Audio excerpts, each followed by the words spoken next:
Night had fallen softly over the city, the kind of night where the wind moved gently through quiet streets and the sky shimmered with distant lights, a silent witness to untold stories. In the heart of it stood Atlas Consulting, a towering glass monument of ambition and power. Its walls had seen victories, betrayals, and whispered secrets, the kind of secrets that never leave boardrooms, only change the lives of those too small to fight them. To many, Atlas was a dream. To Zuri, it was a testimony. At just 24, she had fought her way from circumstances that would have broken others. Raised by a widowed mother who sold second-hand clothes on the roadside just to keep food on the table, Zuri grew up knowing that dignity was not given. It was protected. Every step she took inside that building felt like honoring her mother's sleepless prayers, the ones whispered over folded hands and tired eyes. She arrived early on her first official day. Heart steady, posture confident, mind grateful. Her desk was small, modest, tucked near the marketing wing, but to her it felt like a kingdom. She touched the surface gently, as though thanking it. "One day," she whispered inside, "I will sit in the boardroom above." She didn't know. Someone already had his eyes on her. Standing by the tall glass window of the executive floor above, Mr. Adrian Kenga, senior director, respected, untouchable, watched her in silence. His reputation in the company was that of excellence. Visionary. A man whose words shaped careers. But there were stories. Quiet ones. Stories that never reached Asia. Stories women carried in their eyes, not their mouths. And Adrian knew how to choose his targets carefully. That morning, as Zuri arranged her space, she felt a presence before she even heard the voice. "Zuri!" She turned, and there he was. Charming. Power disguised as grace. "Good morning, sir," she said respectfully. "Settling in well, I assume." His tone was warm, too warm. "Yes, thank you." He smiled slightly, not flirtatious, not inappropriate, just calculating. "I've heard good things about you already. Atlas rewards excellence. And loyalty." Then he walked away. No inappropriate word. No boundary crossed. Yet something lingered in the air. Something unseen but unmistakably dangerous. Zuri exhaled softly, brushing it off. Hopeful. Determined. She had survived bigger storms than corporate politics. Or so she believed. But dignity, she did not know yet, would soon be tested not by poverty or hardship, but by power. Zuri sat in the boardroom that afternoon, pretending to take notes while her mind raced. The meeting room felt colder than usual, or maybe it was just the coldness in her chest. She watched Mr. Karani speak confidently, captivating the room, playing the perfect leader. Only she knew, really knew, the monster behind the polished reputation. Suddenly, she lifted her head. Enough. She closed her notebook with calm finality. A quiet decision formed inside her. Not reckless, not emotional, strategic. If this was war, then she would finally choose her battlefield.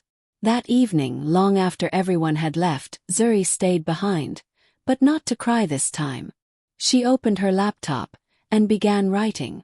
Not a resignation letter. A report. Timeline. Screenshots. Email timestamps. Recorded statements carefully paraphrased. Witness patterns. Company policy clauses. She wasn't going to scream. She was going to build evidence.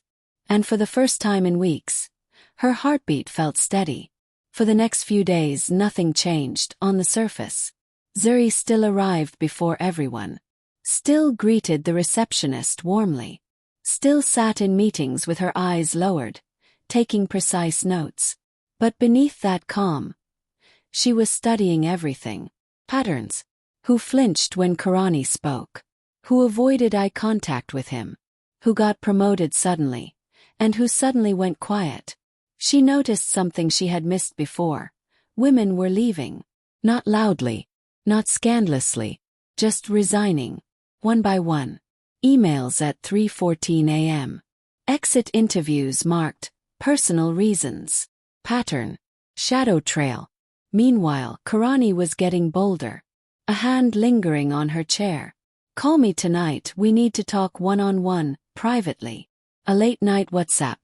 This company rewards loyalty, Zuri. Don't be naive. She didn't reply. But she screenshot it. Her silence wasn't weakness anymore. It was evidence gathering.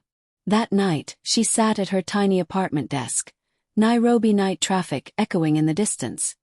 And she whispered to herself, if I destroy him, I must do it so he can never rise again. Not expose. Eliminate. She took a deep breath and opened a secret folder. She wasn't alone. There was a man in finance. Quiet, unobtrusive, the kind of colleague who kept to spreadsheets and avoided the limelight. His name was Daniel, and for months he had watched the patterns Zuri was only now willing to name. Daniel wasn't the gossiping sort.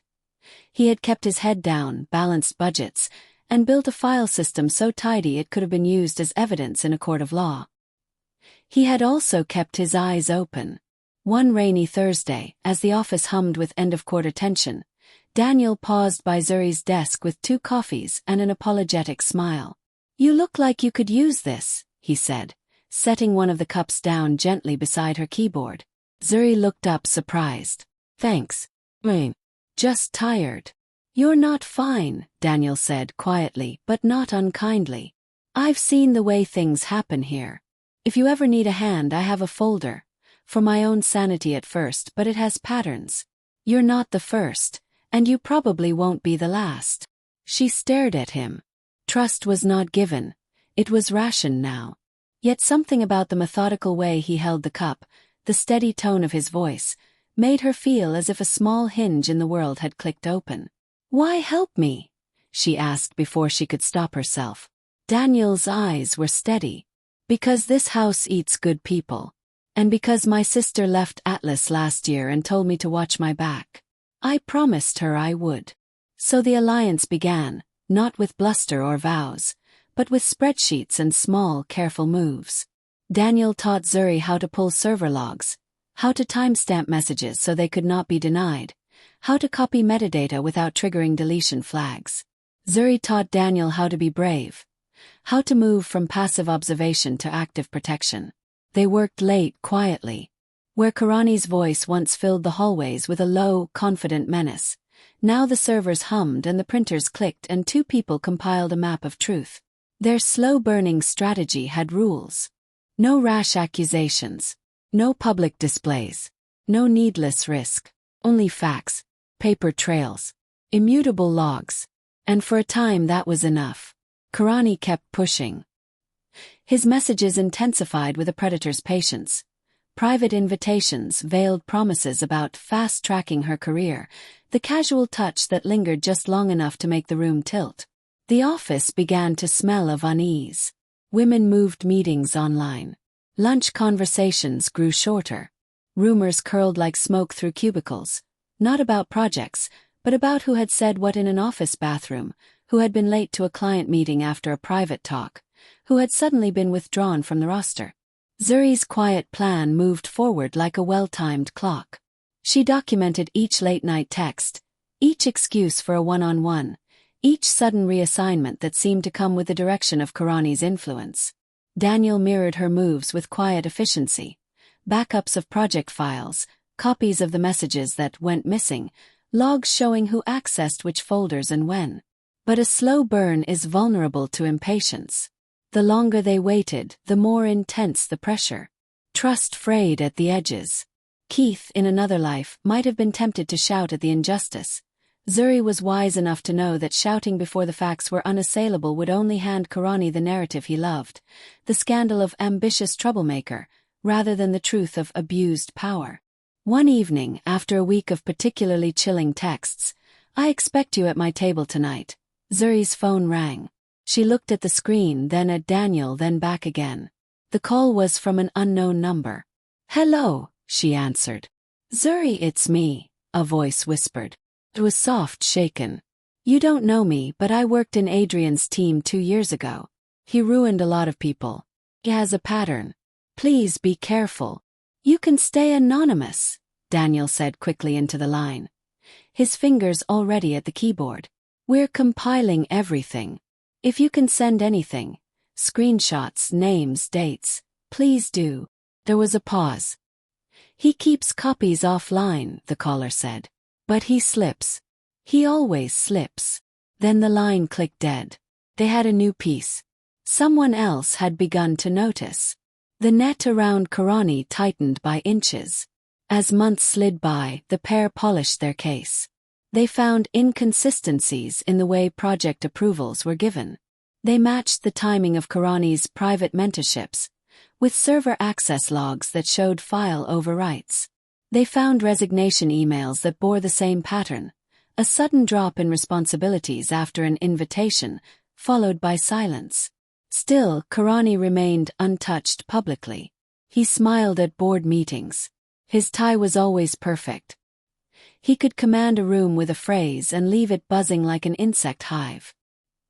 He had influence, charm, and an ability to redirect blame with a single well-timed compliment. Then, the tiny misstep that would change everything happened purely by chance. It was the annual client gala, a polished affair with champagne and speeches. Karani, predictably, held court beneath the crystal chandeliers, a star whose light hid shadows beneath it. He was on a high, congratulated by partners and executives alike. He toasted, he charmed, he joked. The world saw him as Atlas's golden boy. Later that evening, when applause had faded and the gala's music softened into a murmur, Karani retreated to his car to take a call. He cursed softly at a missed line item, then chuckled and texted a junior associate to clear the client deck by morning. In his hurry, he left the car's Bluetooth connected to his phone, a small, ordinary mistake. Zuri's name was on the drafts folder of a colleague who had not yet left the gala. The colleague's phone, when returned, synced with their office Slack in a way that should have been inconsequential, except that the colleague's device had, earlier, been connected to Karani's phone while he'd been in the passenger seat, and one of Karani's voice notes remained untransferred. A clipped, private message meant to be ephemeral. It landed in the wrong place at the wrong time. A voice memo that captured Karani's conversation, the one he thought was private. His voice, low and confident, joking about moving her up the ladder if she cooperated, and laughing about how they always believe they are chosen because they're so smart. The recording was casual, cruel, and unmistakable. Daniel heard the memo first. He froze, the color draining from his face. "Record this," he whispered to Zuri. "Now." They had it, in Adrian's own tone, his own admission. It was raw. It was obvious. It was the piece that could no longer be argued away as office politics. This was confession. But evidence alone doesn't win a war. Strategy did. They prepared. Copies were encrypted and stored in safe places. HR was briefed. Carefully, with legal counsel aware but not alarmed. Daniel consulted an old mentor from compliance who had left the company 3 years prior. She agreed to sit in on the presentation. Zuri rehearsed what she would say, not out of hatred, but out of necessity. She would speak not for revenge, but for fairness. On the day they chose, the boardroom was full. Executives shifted in their chairs, the air thick with expectation that had nothing to do with the company's quarterly projections. Zuri stood. Her voice did not tremble. She laid the file down on the table, one piece at a time. Messages, logs, the voice memo. She watched faces change from curiosity to confusion to dawning horror. Adrian's posture betrayed him. For the first time since she had met him, his smile faltered. He opened his mouth to speak, to charm, to deflect, but the room had already heard the recording, and it played like a verdict over the polished table. His own voice, candid and damning. "What is this?" he said at last, but it was quieter than the room expected. "This is truth," Zuri said. "This is the record of how power has been used in this company. I am not here to destroy careers for sport. I am here because people who are smaller than him keep disappearing." The boardroom, which had once been an altar of silent power, shifted. Conversations erupted in small, surprised noises. Calls were made. Questions that had been awkward to ask months ago were suddenly shouted like commands. Adrian did what predators do when the light hits them. He searched for a crack in the resistance. He tried to pull in senior allies, to paint Zuri as a resentful newcomer. But one by one, allies who had once protected him found themselves facing their own conscience. Some left the room without speaking. Others, less invested in his social currency than he had assumed, chose the company's integrity over an executive's charm. By the time security escorted him from the building, the word had slipped through the city like a rumor that was finally a fact. He left with his head lowered. His suit no longer armor but a material that could be wrung of dignity. The next days were messy, public, and inevitable. The press picked up the story, the scandal, the recording, the resignations. People who had been silent found their voice and shared their stories. Atlas published a statement about internal review and zero tolerance, but the damage went deeper than reputation. It was about the rebalancing of power. Zuri watched it all from the small balcony of her apartment. Coffee, untouched, growing cold, and she did not feel triumphant in a way the tabloids might have suggested. Her victory was quieter, harder earned. She had expected anger and she felt it. She had expected vindication and she tasted it. But mostly she felt relief, layered with a solemn respect for the cost of truth. Weeks later, the company began the slow process of rebuilding. Policies were rewritten. Training emphasized boundaries and consent. Men and women spoke in meetings differently. There was a new cautiousness that felt like the world righting itself bit by bit. Adrian's fall was public and dramatic. He lost more than a job. He lost the quiet stores of influence that had kept him safe. He seemed diminished in interviews that once reveled in his charisma. He had to answer to his own reflection in ways he had never practiced before. Zuri, for her part, did not ask for awards or public accolades. She continued her work with measured focus, her reputation now a quiet shield rather than a quiet target. She received apologies from colleagues who had been too scared to stand with her. She rebuilt trust where it had been broken. She found in time that her voice drew people not because she shouted but because she spoke without compromise. And there, in a small coffee shop months after the boardroom storm had passed, a man she had met in a project group, an honest, kind colleague who had always admired her work, slid into the chair across from her. He did not charm her with power or promises. He listened. He laughed at her dry jokes. When he praised her, he did it for what she had done, not for what she cost someone else to lose. Zuri smiled, a slow, real curve. The story of the man who tried to buy her silence had closed, but something new, soft and steady, had the potential to begin. She guarded it the way she guarded everything important now. With patience, with boundaries, with quiet strength. The city around her kept its shimmer. Atlas stood, now slightly bruised but learning, painfully, to be better. The boardroom would never be the same. The women who had once left now spoke with a voice that could not be ignored. And Zuri learned, as many learn, that dignity is not an abstract virtue. It is a practice, a daily habit of refusing to sell one's soul for comfort. The truth had cost her nights and friends and peace. It had also given her back something immeasurable, herself. If there is a lesson in all of this, it is that courage rarely arrives as thunder. Most often it is the quiet, stubborn insistence that the world be fair. And sometimes when the world resists, you must be the one to keep insisting until the world listens. When the dust settled and the cameras moved on to their next scandal, Zuri sat at her desk and typed a single sentence into a new file. Not a report, not an accusation, but a reminder to herself and to anyone who might need it. Dignity costs. It is worth every penny. And somewhere on the other side of that city, a man who had once believed power meant immunity learned, in the most public way, that no wealth or reputation could armor a soul against truth.